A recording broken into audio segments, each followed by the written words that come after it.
कबूल अहमद, मैं आपसे शुरुआत करूंगा।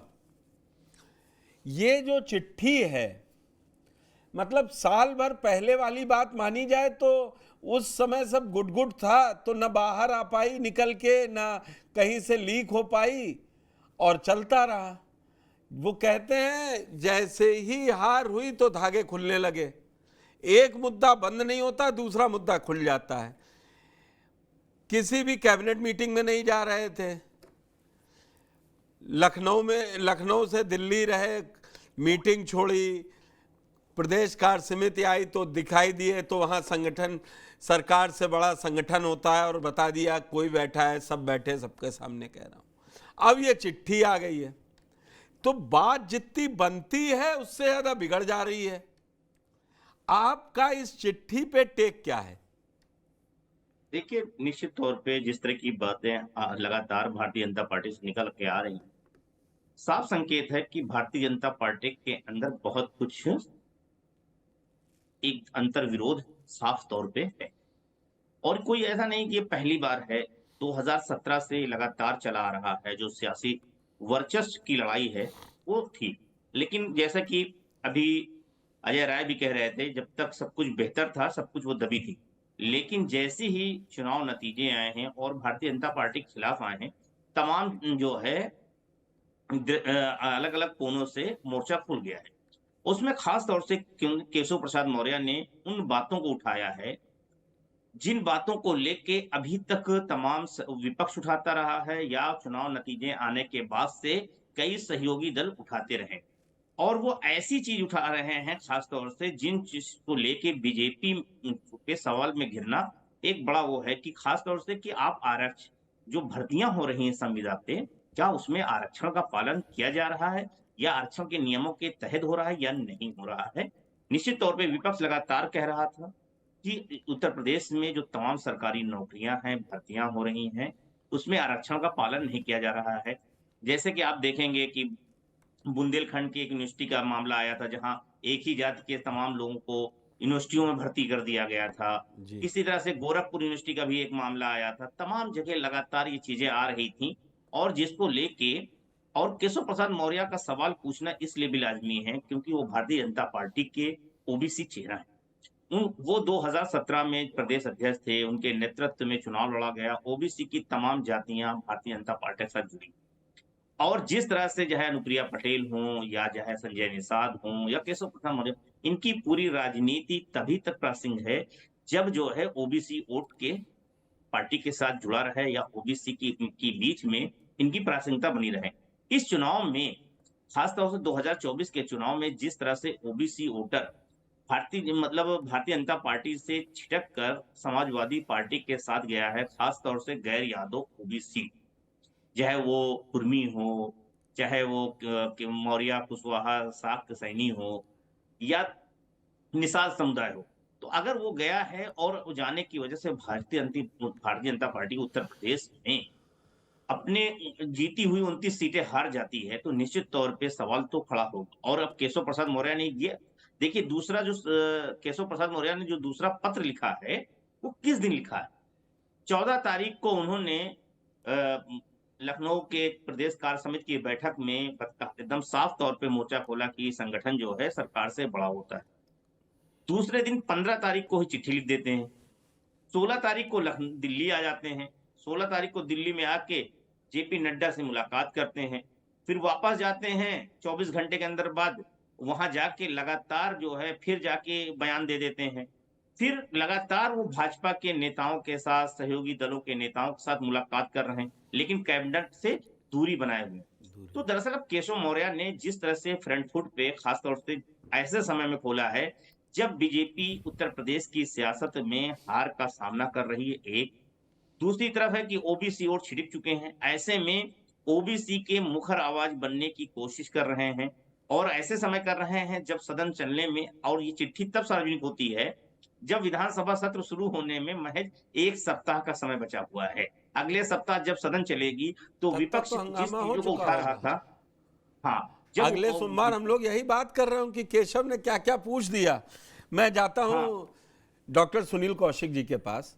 सुनील जी, ये जो अभी कुबूल जी ने कहा कि बहुत आगे निकल गए, लगता है फ्रंट फुट पे खेल गए, ये कुछ है इसमें रिवर्स गियर की अब ये बढ़ते ही जाएंगे? क्योंकि 4 जून से लगातार जो हम लोग घटनाक्रम देख रहे हैं वो कहीं तो रुकता है। एक चीज है, सतत प्रक्रिया है, तो कहीं ना कहीं तो अब रुकना पड़ेगा, या तो ये पीछे हटेंगे या वहां से कोई निर्देश मिलेगा। कोई बीच बचाव भी नहीं आ रहा है, बस वहां भूपेंद्र चौधरी की रिपोर्ट पर पहले चर्चा हो गई, और जिस तरीके से ये आया, मतलब अगर हम लोग जो पहले चर्चा की और कहा जा रहा था कि अभी सब ठंडा है, अब उपचुनाव तक ठंडा रहेगा, अब आगे देखा जाएगा क्या होगा उपचुनाव के बाद अक्टूबर। मगर यहाँ तो बरसात ही नहीं, अभी तो ढंग से यूपी में पानी नहीं बरस पाया, बरसात में कीचड़ ज़्यादा हो रहा है कुछ। नहीं देखिए, दिल्ली में अमित शाह जी से और प्रधानमंत्री से मीटिंग तो नहीं हुई, लौट के आ गए उत्तर प्रदेश में। भाई राष्ट्रीय अध्यक्ष से 4 बार मीटिंग हो जाए, क्या फर्क पड़ता है? भाजपा के राष्ट्रीय अध्यक्ष और कांग्रेस के राष्ट्रीय अध्यक्ष का कोई मतलब चर्चा करने की आवश्यकता है क्या? मतलब कोई फैसले लिए जा सकते हैं क्या? फैसले तो कहाँ कहाँ से होते हैं, हम सब लोग जानते हैं। राष्ट्रीय अध्यक्ष तो लखनऊ भी गए, तो क्या मुख्यमंत्री से बैठ के चर्चा की? इन लोगों के पास समय दिया। तो एक मैं कह सकता हूँ कि पीछे से कुछ न कुछ ऐसा चल रहा है जहाँ निश्चित तौर से जेपी नड्डा के कंधे पर बंदूक चलाने का लोग प्रयास कर रहे हैं। आप ये बताइए, एक हारा प्रत्याशी जो अपना खुद विधानसभा न जीत सका हो, 2022 के चुनाव में जहां जहां उनकी रैलियां लगी वो चुनाव नहीं जीते, 2024 में जहां जहां आपने सभा की वहां आप प्रत्याशी नहीं जीत पाए। तो किस बेस पर मौर्य जी ये कहने का प्रयास कर रहे हैं कि सब कुछ मेरे इर्द गिर्द है? जिस वोट बैंक की वो बात कर रहे थे अखिलेश यादव ले गए उस वोट बैंक को, उसको तो आप रोक नहीं पाए। अखिलेश यादव से 2022 के चुनाव में और 2024 के चुनाव में आपने पहले देखा होगा खूब टकरार हुई, दोनों लोगों के बीच खूब टकरार हुई। उसके बावजूद क्या हुआ? वोट बैंक तो आप रोक नहीं पाए। जब वोट बैंक आपके पास नहीं है आज की स्थिति में, तो आपका क्या कोई पार्टी क्या करेगी? लक्ष्मीकांत वाजपेयी जिनके प्रदेश अध्यक्ष रहते हुए 70 से ऊपर सीटें यूपी जीती, कौन सा 73 जीती, 70 से, हाँ 73, कौन सा ताज बीजेपी ने उनको पहना दिया? उनको 6 साल बाद दिया। अरे मैं वही कह रहा हूं, जो व्यक्ति हार गया हो, देखो दिक्कत कहां आ रही है? दिक्कत सिर्फ जहां तक मैं समझ पा रहा हूं, प्रमुख सचिव किसी की नहीं सुन रहे हैं। जिस लहजे से, जिस तरीके से ये लोग इस वाले राउंड पर, अधिकारी वाले राउंड पर मैं अगले राउंड में आऊंगा कि ये प्रमुख सचिव के ना सुनने का मसला है अनिल जी या कुछ और है? सुनील जी ने जो उस बातें कही है उसको जी मैं समझता हूँ बहुत सारी चीजें उन्होंने बड़ी स्पष्ट कर दी। देखिए इसमें 2 चीज मैं और जोड़ना चाहता हूँ, थोड़ा सुनील जी से और थोड़ा आगे चलना चाहता हूँ। केशव जी फ्रंट फुट पे खेल गए, सवाल यह है कि उन्होंने फ्रंट फुट पे खेला, छक्का लगा, आउट होंगे या डक करके वापिस आ जाएंगे। रिजल्ट आना अभी बाकी है, अभी नहीं मालूम छक्का लगा के आउट हो गए, ये भी नहीं मालूम कि वो सिर्फ खेल करके वापिस आ गए। सवाल यह है कि हाईकमान क्या कह रहा है। अगर हाईकमान इस बात के पीछे है तो हाईकमान इतना लाचार है क्या योगी जी के पीछे कुछ लगाने के लिए उसको कुछ करना पड़ेगा? वो सीधे योगी जी को बोल सकता है कि आपका काम हो गया समाप्त, आपको दूसरी ड्यूटी देते आइए। तो हाईकमान तो इसके पीछे है नहीं। अब जो सुनील जी बता रहे हैं कि किस दम पर केशव जी कह रहे हैं कि हाँ भाई मैं ओबीसी का वोटों का हकदार हूँ, खुद की सीट नहीं बचा पाए, उनके ही जुड़े हुए वोट तो गए ना एसपी के पास। आखिर ओबीसी वोट ये दावा वो ये जो सुनील जी की थ्योरी है ना कि खुद की सीट नहीं बचा पाए, तो राहुल गांधी चुनाव हार गए थे अमेठी से। ये चुनाव हार जीत है। अटल बिहारी वाजपेयी 4 चुनाव राहुल गांधी चुनाव हार गए, उसके बाद की स्थिति राहुल गांधी की देखिए ना, और जीतने के बाद की स्थिति देखिए आप, दोनों में तुलना कीजिए ना। चुनाव हारने के बाद उनकी स्थिति कितनी खराब थी आप भी समझते हैं। मैं दूसरी बात कह रहा हूं, मैं एक किस्सा आप लोगों को, इसी हारने के बाद विधान परिषद में नेता सदन बनाए गए स्वतंत्र देव सिंह, प्रदेश अध्यक्ष की कुर्सी भी उन्हीं के पास थी, बनाए गए मंत्री थे। 15 दिन के अंदर केशव प्रसाद मौर्य ने फैसला यही 2022 में पलटा दिया था, क्योंकि उस समय जीत की लहर चल रही थी तो किसी ने बहुत ज्यादा सवाल नहीं उठाए, और केशव वापस विधान परिषद में बनाए गए। तो ऐसा नहीं है कि वो आला कमान के विश्वसनीय नेताओं में से उत्तर प्रदेश के हैं। ये कह मैं देना इससे आगे की कि बात कर केशव प्रसाद मौर्य मैं चुनाव हार उसमें गए, भी छोड़ दीजिए, तो फिर केशव प्रसाद मौर्य को नहीं नहीं इतना छोड़ना नहीं है, छोड़ना नहीं है। ओबीसी के एक प्रमुख नेता है भारतीय जनता पार्टी के, लेकिन मैं बात दूसरी कर रहा हूँ, जिसके आप ताकत की बात कर रहे हैं, वो ताकत का प्रदर्शन नहीं माना जा सकता, क्योंकि वो ताकत उनकी खुद की छीन गई है, तो ताकत का प्रदर्शन कैसे करेंगे। अब मैं इससे दूसरी बात कर रहा हूँ, अभी 10 विधानसभा के उपचुनाव होने, क्या केसर जी की चिंता ये है कि जो ओबीसी वोट छिटक गया हमसे, उसको कैसे प्राप्त करें। ये भी एक पॉलिसी हो सकती है कि हम बात उठाते हैं, आपस में कंट्रावर्जन दिखाते हैं सरकार कोई गलती करती है तो हम सरकार के खिलाफ भी खड़े हो सकते हैं, और ये बात खुद ही पब्लिश कराते हैं। नहीं तो एक चिट्ठी उन्होंने 1 साल पहले भी लिखी थी, वो क्यों नहीं पब्लिश हुई जो आप पब्लिश हो गई। नहीं, वो भी हो गई ना। तो चिट्ठी तो दोनों चिट्ठियां चला दीजिए जरा स्क्रीन पे। वो तो अब हुई ना। मैं कह रहा हूँ 1 साल बाद चिट्ठी आज पब्लिश होती है, और आज वाली चिट्ठी आज ही पब्लिश होती है। कोई तो टैक्टिस, कोई तो नीति, कोई तो कोई तरीका बनाया होगा, ऐसा थोड़ी कि अपने आप हो गई। 1 साल वाली अब क्यों हो रही है, वो उसी समय हो जाती, और उस समय क्यों नहीं शोर मचा। मेरा कहना है ये भी एक तरीका हो सकता है, जो ओबीसी वोट छिटक गए उनको कैसे प्राप्त करें, ये संगठन ने बैठ के सोचा होगा, तो उनको लगा होगा केशव प्रसाद मौर्य को इस काम पे लगाते हैं क्योंकि ओबीसी के नेता है, क्या पता कुछ अच्छा हो जाए। तो मेरा कहना है इसमें तो एक बात तो समझ में आती है एक कि नेता बीजेपी आला ऐसा कमान है, केशव प्रसाद अगर मौर्य को नहीं कह अनिल रहा जी है। मेरी बात सुनिए, मेरी बात का, आपकी बात का जवाब ले लूं आपसे ही।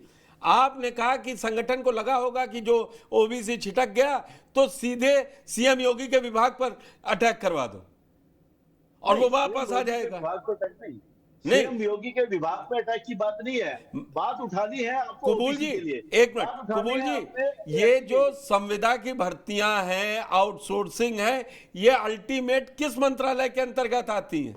कार्मिक। मैं भी ये कह रहा हूँ, कार्मिक मंत्रालय योगी जी के पास है, लेकिन चिट्ठी आप किसको अब लिखी? मंत्री जी पे ठीकरा चिट्ठी फोड़ेंगे किसको या लिखी? सचिव पे ठीकरा फोड़ेंगे, ये भी तो एक बात है ना, कि आपको क्या कहना है। देखिए राजनीति है, राजनीति में अब आपको ओबीसी का वोट लेना है, कोई बात तो कहनी पड़ेगी, किसी को तो बलि का बकरा बनाना पड़ेगा, किसी को तो गलती साबित करनी पड़ेगी, तो कुछ ना कुछ चलेगा। मैं ये नहीं मानता हूँ केशव प्रसाद मौर्य के पीछे बीजेपी हाला कमान है। केशव प्रसाद मौर्य ये या तो ऐसा बीजेपी ना, हाला कमान, मैंने भी ऐसा कोई सवाल आपसे नहीं पूछा जिसमें यह साबित हो रहा हो कि केशव मौर्य को यह करवाया जा रहा है। केशव मौर्य की जो क्रोनोलॉजी, अगर बीजेपी की भाषा में कहें, जो क्रोनोलॉजी चल रही 4 जून से, वो एक अलग ही तरीके की चल रही है। डॉक्टर सुनील शुक्ला मैं मेरे भी साथ इसे जुड़ कह रहा चुके हूँ। हैं। 10 सेकंड और लेता हूँ पुष्कर जी। मेरा क्या कहना है, बीजेपी में अनुशासित पार्टी है, बीजेपी में कोई नेता बीजेपी आला कमान की लाइन के अलग जाके इतने लंबे समय तक काम नहीं कर सकता, उसको बीजेपी से बाहर ही आना पड़ता है। तो 2 ही तरीके हैं, या तो केशव प्रसाद मौर्य बीजेपी छोड़ने का मन बना चुके हैं और लड़ना चाहते हैं, ऐसा तो मुझे प्रतीत होता नहीं। तो दूसरा एक ही लगता है कि ये ओबीसी वोट को कैसे लिया जाए, इसकी एक टैक्टिक्स हो सकती है, और ये मिली भगत भी हो सकती है, इसमें कोई बड़ी बात नहीं है। और एक बड़ी बात, एसपी जो कह चुका है वो भी एक लाइन है इसके अंदर। एसपी भी तो कह रहे हैं कि 100 विधायक लाइए और सीएम बन जाइए, क्या ये एक उसकी लाइन हो सकती है, इसमें सोचने की बात है।